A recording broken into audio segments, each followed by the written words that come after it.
Мрієш побудувати енергоефективний каркасний будинок і, звісно, не знаєш, з чого почати.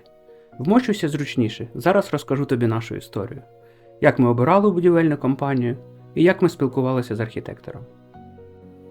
Трошки забігаючи наперед, хочу поділитись з вами прогресом, якого ми досягли починаючи з 14 травня, коли було розпочато будівництво, по 10 червня, коли зроблена ця фотографія.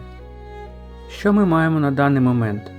Отже, це фундамент, повністю готовий каркас разом з ганком і терасою, обшиті ОСБ плитою, встановлені вікна і двері і накритий дах металочерепицею. В підсумку це зайняло 17 днів, враховуючи те, що хлопці не працювали по неділях і поїхали до себе додому на Трійцю. Вибір будівельної компанії для будівництва каркасних будинків, мабуть, найскладніше питання при старті будівництва. Чому? Тому що їх безліч.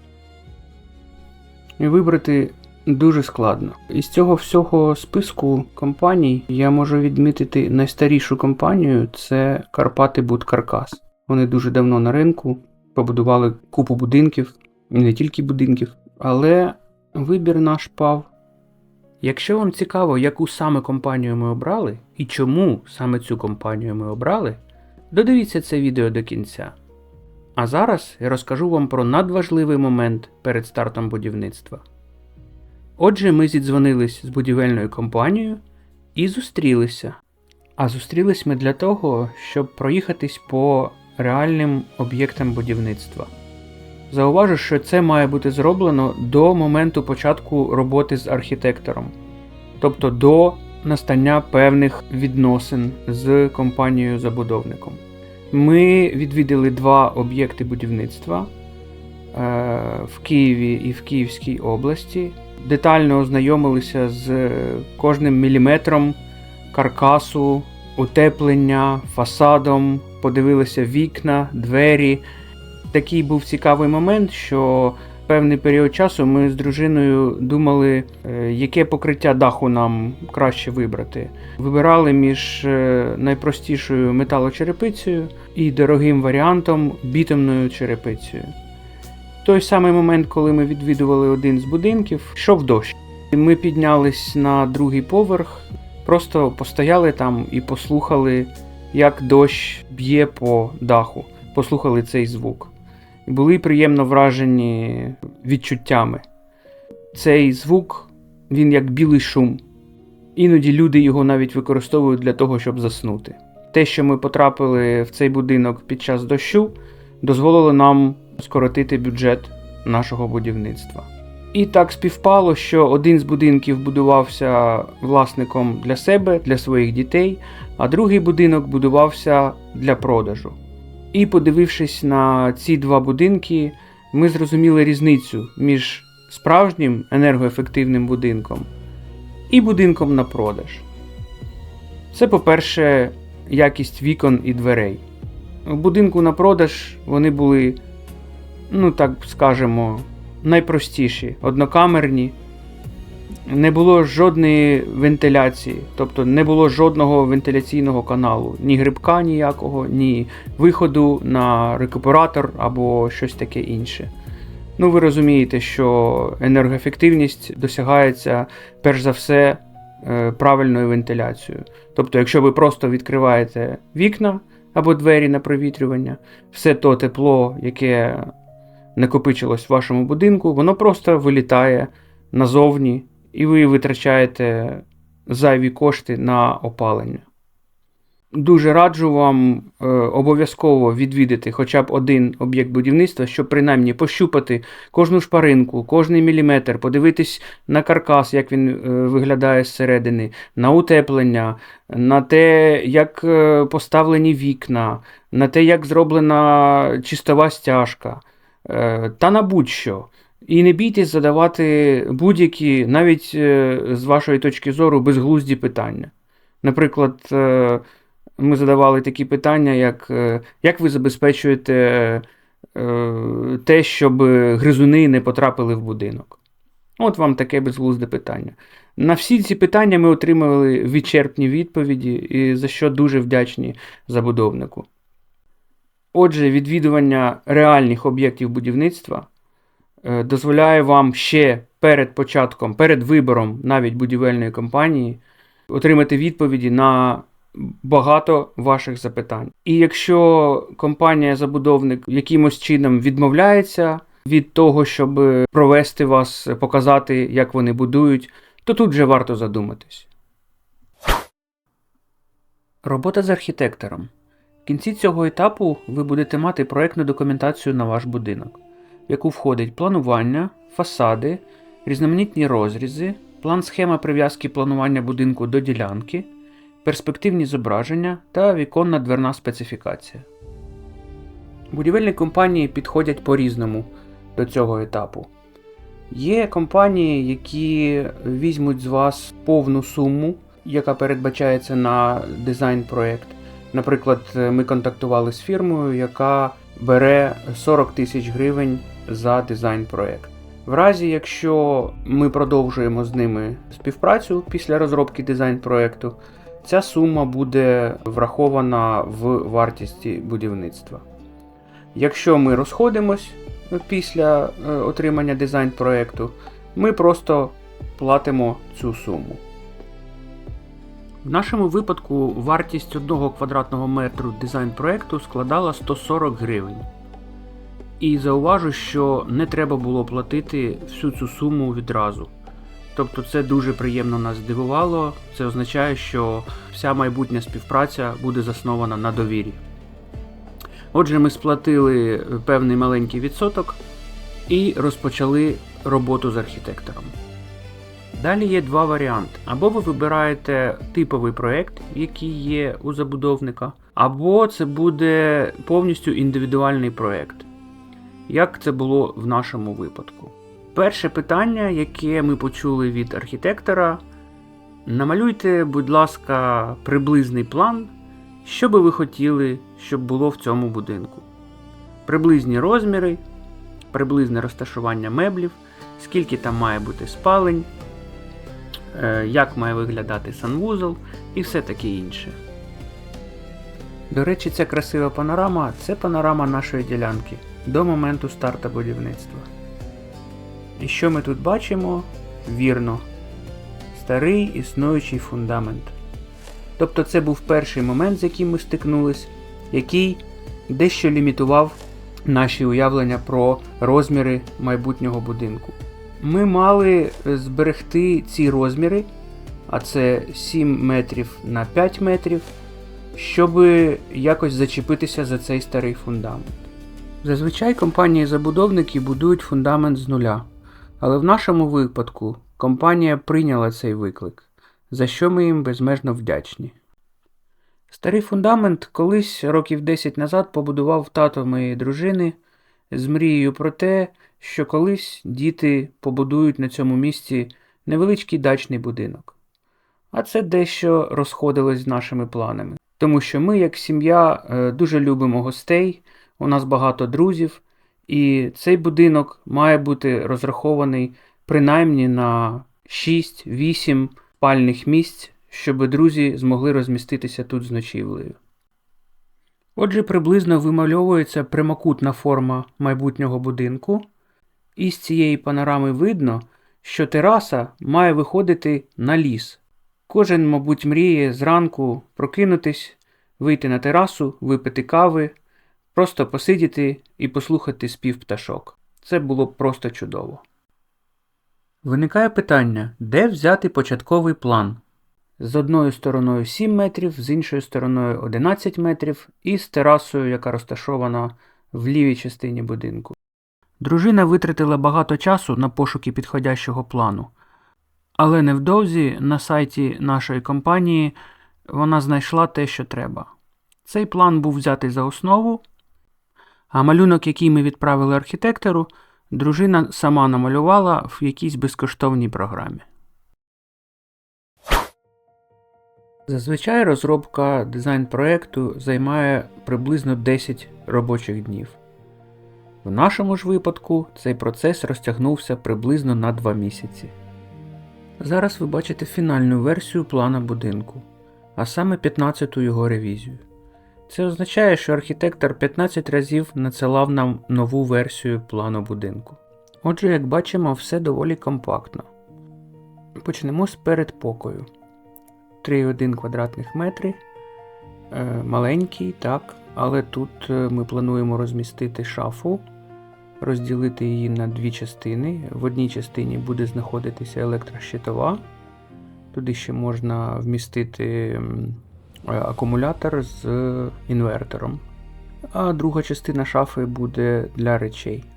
Ліворуч у нас розташувалася котельня, або топочна, або технічна кімната. 6,2 квадратних метра. Це той мінімум, який ми вижили із архітектора.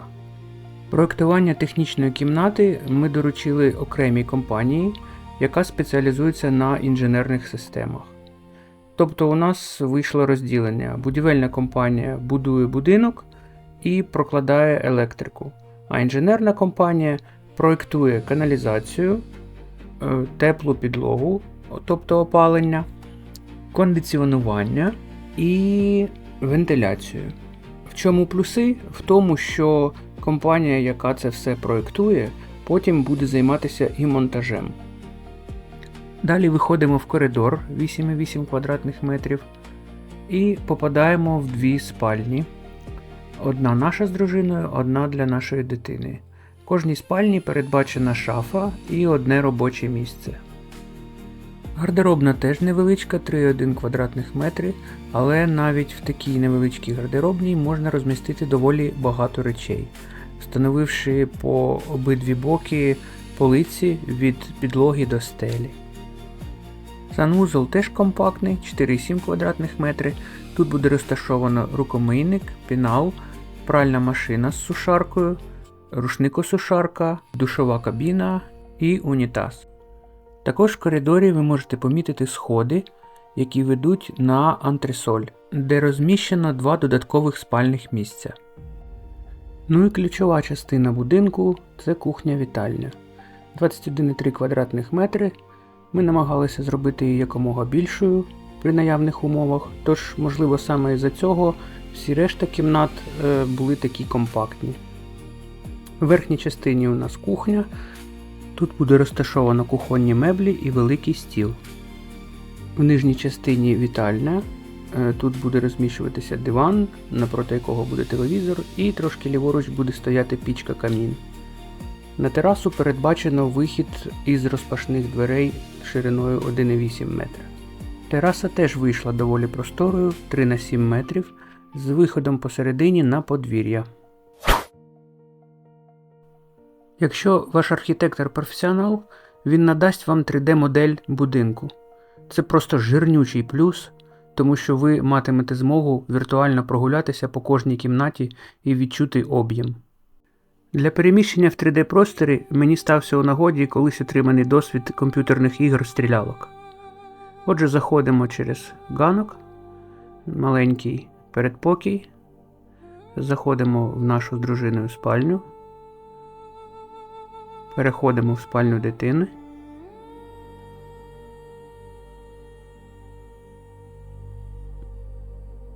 трошечки назад, подивимось віртуальну котельню.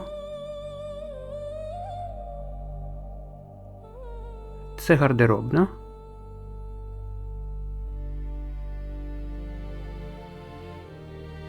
Це у нас санвузол. Бачите, все так компактненько. І спробуємо піднятися по драбині на антресольку. Ось вона антресолька. Тут не можна встати в повний зріст. Давайте вийдемо з вікна і знову зайдемо. Ось як вона виглядає. Тобто бачите, скільки місця. Праворуч, ліворуч – це все технічні приміщення, в яких можна потім зберігати хлам. Як ви знаєте, буде накопичуватись дуже багато. Це кухня-вітальня, зверху видно балки. І виходимо на терасу. Ось так приблизно виглядає тераса. Трошечки віддаляємось, глянемо на будинок ще раз. Отже, погулявши по будинку, можна відчути реальний об'єм. І, наприклад, в кухні-вітальні те, що видно дах, це візуально дуже збільшує об'єм кімнати. В той час, як інші кімнати обмежені стелею.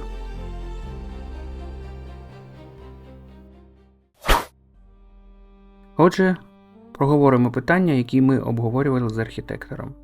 І, ймовірніше за все, ви також будете обговорювати ці питання з архітектором. Поїхали. Параметри підлоги. Висота утеплювача чернової стяжки, висота чистової стяжки, тип і висота покриття підлоги. Прокоментую, що тут мається на увазі. В нашому випадку нижня частина будинку виглядає так. Спочатку йде гравійно-піщана засипка. Ось приблизно цей шар. Потім йде залізобетонна плита армована 100 мм. Ось вона. Потім йде два шари екструдера 50 плюс 50 мм. Можна, в принципі, укладати і один шар, але дуже мудрі люди рекомендували нам укласти все ж таки два шари екструдованого пінополістиролу, і причому в шахматному порядку. Це значно підвищує ефективність теплої підлоги. Далі йде 7-см чистова стяжка і напольне покриття. Тобто ми бачимо, що вже на цьому етапі ви маєте знати, яка буде у вас підлога по всьому будинку. Вона може бути різна в різних кімнатах, але в нашому випадку ми зупинилися на плитці, яка буде присутня у всіх кімнатах. Тобто це буде таке одне ціле однотипне покриття. Наступне питання – це параметри стін і даху. В нашому випадку стіна має таку структуру.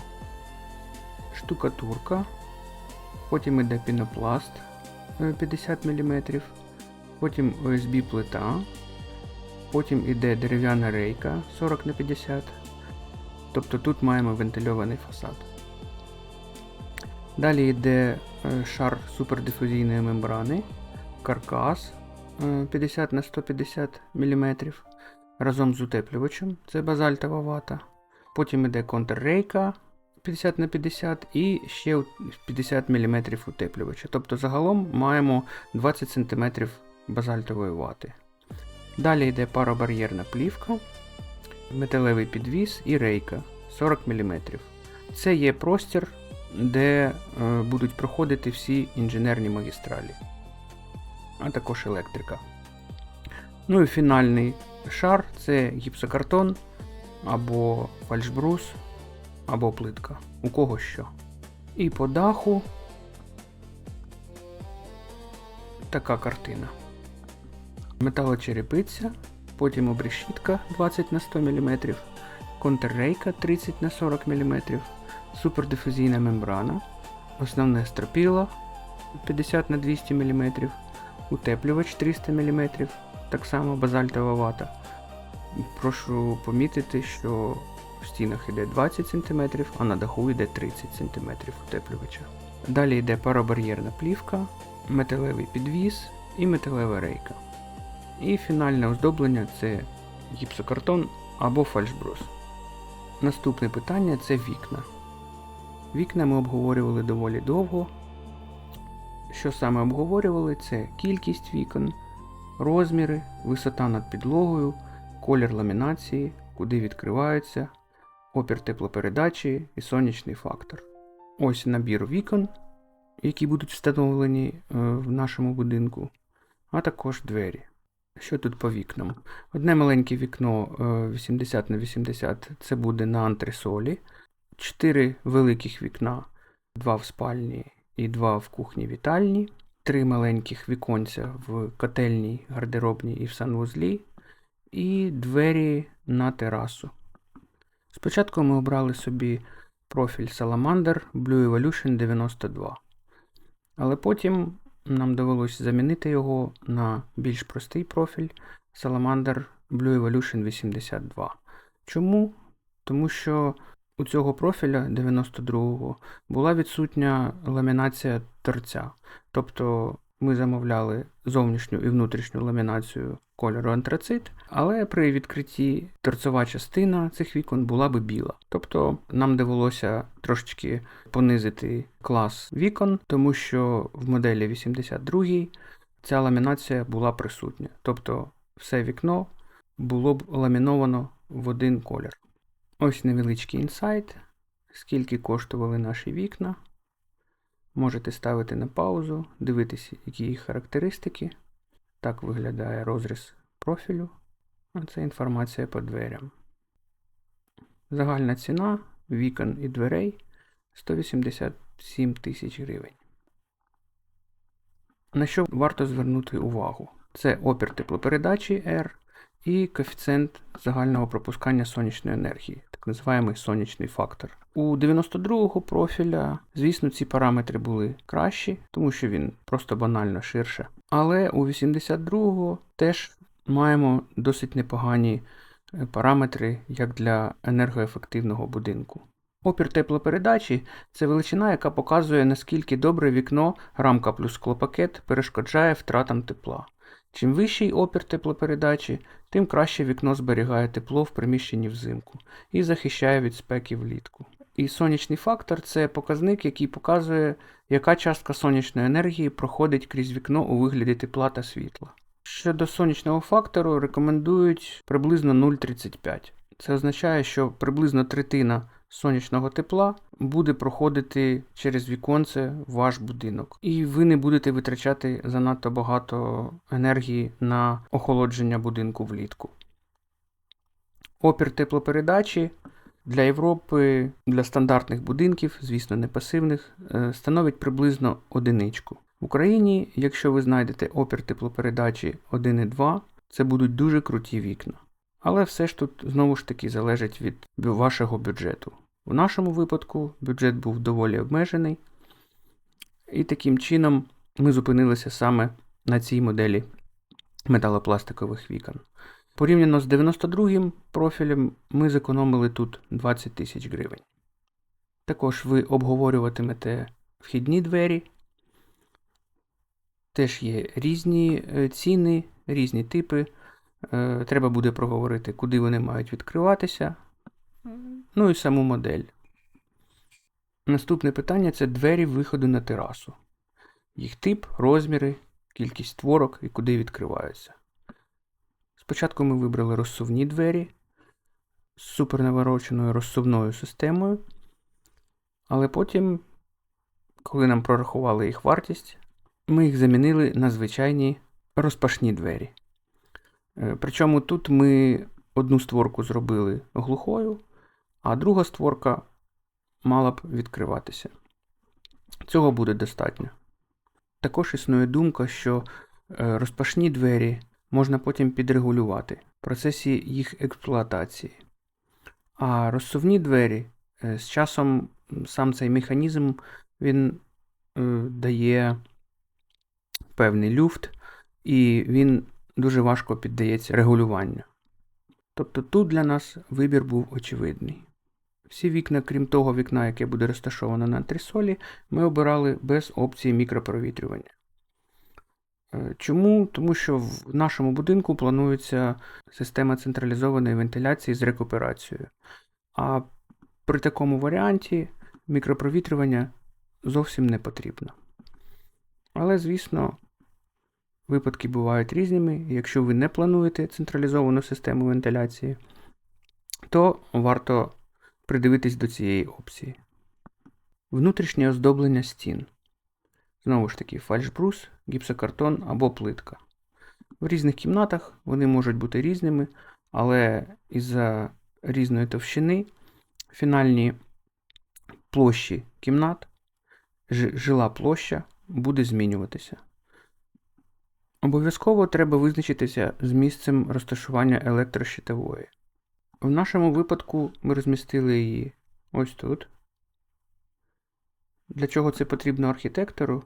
Для того, щоб запланувати закладну, яка буде йти в землі, нижче фундамента, і виходити на вулицю. В нашому випадку електрика заходить на нашу ділянку ось в цій точці. Тут у нас стоїть стовп, Тож, коли архітектор знає, де буде знаходитись електрощитова, він запроєктує помаранчеву трубу, яка пройде ось так під землею і вийде приблизно тут. На етапі будівництва фундамента вона закопується, а потім, коли на будинок заходить електрик, цей вхід викопується і заводиться електрика в будинок. Був варіант розміщення електрощитової десь в топочній, але мудрі люди нам порадили цього не робити, тому що тут буде також присутня вода, можливий десь, не дай Бог, прорив. І в цьому випадку електрощитова і вода, вони просто несумісні. Обговорювався базовий колір фасаду і розфарбовка фасадів. В нашому випадку базовий колір був майже білий, але всі ці антрацитові елементи ми з дружиною промальовували вручну і відправляли архітектору. Багато уваги ми приділили розміщенню меблів. Це потрібно для проєктування контурів теплої підлоги. Тому що, наприклад, під меблями теплу підлогу робити недоцільно, а особливо під холодильником. Зараз я покажу вам коротенький шматочок нашого проєкту теплої підлоги, і ви впевнитесь, що, знаючи розташування меблів, ось, наприклад, тут будуть меблі на кухні. Як ви бачите, під ними не запроєктована тепла підлога, а запроєктований лише один контур. Чому саме так? Дивіться в моїх наступних відео. Також, якщо розглядати гардеробну, ми бачимо, що під полицями теж немає теплої підлоги. Тут просто не потрібно. Немає теплої підлоги в спальнях, там де розташовані шафи.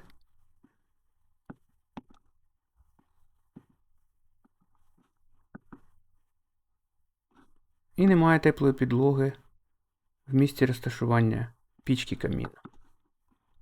Отже, це дуже важливий етап, на якому ви вже приблизно маєте знати, де і які меблі у вас будуть розташовуватись. І не тільки стояти, а навіть і висіти. Чому, розкажу трошечки пізніше. Ще обговорювали місце під телевізор. Ось він буде приблизно тут. Це необхідно в тому числі для схеми прокладання електрики в вашому будинку. Тобто, де що буде стояти, ось, наприклад, на схемі електрики видно, куди будуть прокладатись точки розеток, де будуть розташовані точки розеток, точки вимикачів і точки освітлення. Також проговорювали місце під піч-камін, а також її тип. Від типу і моделі пічки залежить прорахунок відстаней до горючих і негорючих поверхень. У кожної пічки є інструкція, і там всі ці параметри присутні. А саме, яка має бути відстань від стіни, чим оздоблювати стіну біля каміну. Від цього навіть залежить, де встановлювати диван. Тому що якщо диван розкладається, наприклад, сюди, то ця відстань теж має бути безпечною, така, яка вказана в інструкції по цій пічці. Також рекомендується встановлювати камін якомога ближче до коньку вашого даху. Дах у нас має ось таку форму. Це південний скат, це північний скат. Рекомендується виводити трубу каміна якомога ближче до конька даху, щоб не доводилось додатково встановлювати укріплюючі троси для димохідної труби, так як верхня точка труби має бути вище конька як мінімум на 50 см, для того, щоб неї не задувало перекочуючі потоки повітря через скати даху. Також ми обговорювали місце і ширину сходів на терасу. В нашому випадку ми запланували дерев'яні сходи шириною 2 метри по середині тераси. Обговорювали також ганок, ширину вхідних сходів і напрямок заходу в будинок. В нашому випадку запроєктовано було приблизно ось так, тобто сходи мали б бути тут, і площа ганку становила б 2,2 метри квадратних. Але вже під час будівництва будинок настільки високо піднявся, що нам подзвонила будівельна компанія і сказала, що якщо ми будемо притримуватися запланованого проєкту, то довжина оцих от сходів у вас буде приблизно 4 або 5 метрів. Ну, самі розумієте, що це не варіант. Вони запропонували нам зробити сходи ось тут. Сходи мають бути певної ширини, тобто приблизно отакої. Ганок у нас в результаті збільшився, але нічого. Виглядає він і в такому варіанті досить красиво. Також ми обговорювали відстань і напрямок деяких балок перекриття стелі, а саме антресолі. Це в тому випадку, якщо ви плануєте прокладати повітроводи вентиляції між балками. Знову ж таки, це необхідно обговорювати в тому випадку, якщо ви плануєте встановлювати централізовану систему вентиляції. У нашому випадку ми таки плануємо її встановлювати, і по будинку буде розходитись система повітроводів. Отже, зараз покажу вам теж шматочок проєкту вентиляції і поясню, чому ми обговорювали питання балок з архітектором. В нашому випадку вентиляційна установка буде знаходитись в котельні, і від неї будуть йти 7 повітроводів, які будуть забирати погане повітря з кухні, з санвузла і з гардеробу. І нам було треба проговорити момент, щоб ці повітроводи пройшли крізь стелю із котельні в санвузол. Просто уявіть собі, якщо напрямок балок тут був би ось такий, наприклад. Тобто в цьому випадку прокласти їх було би практично неможливо. Отже, ми обговорили з архітектором, що тут мають бути балки одна тут і одна тут. І відстань між ними має бути така, щоб всі ці 7 повітроводів помістилися між цими двома балками. Ми це узгодили і нас запевнили, що так воно і буде.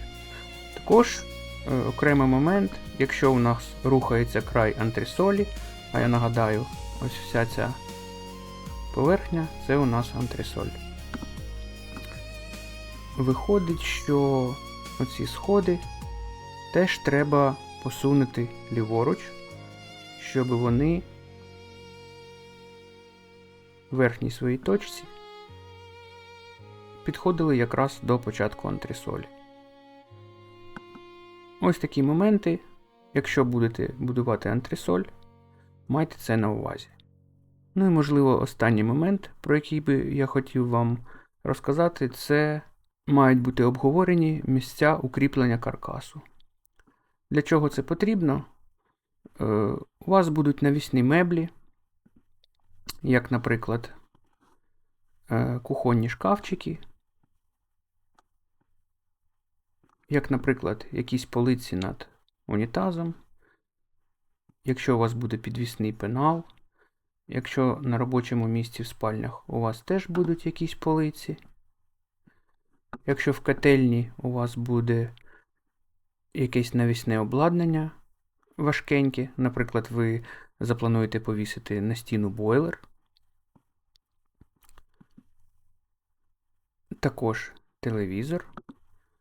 Всі ці моменти мають бути враховані, і каркас в цих місцях має бути відповідно підсилений.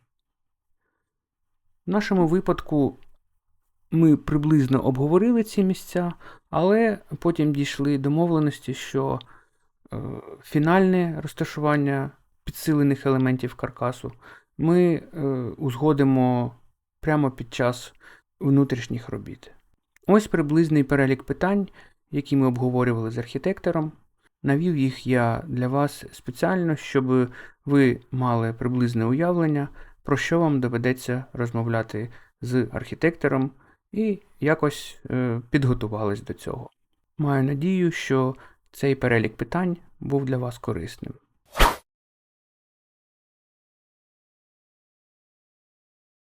Вибір наш пав на компанію «Світ Каркас».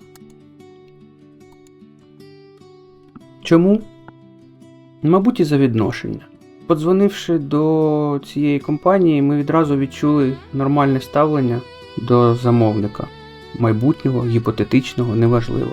Від нас не відмахнулись, відповідаючи на наші найбезглуздіші питання. Відразу відчувалося нормальне ставлення до клієнта. Ще що сподобалось, у них на сайті можна подивитися купу проєктів, підібрати щось приблизно на кшталт того, що ви хочете.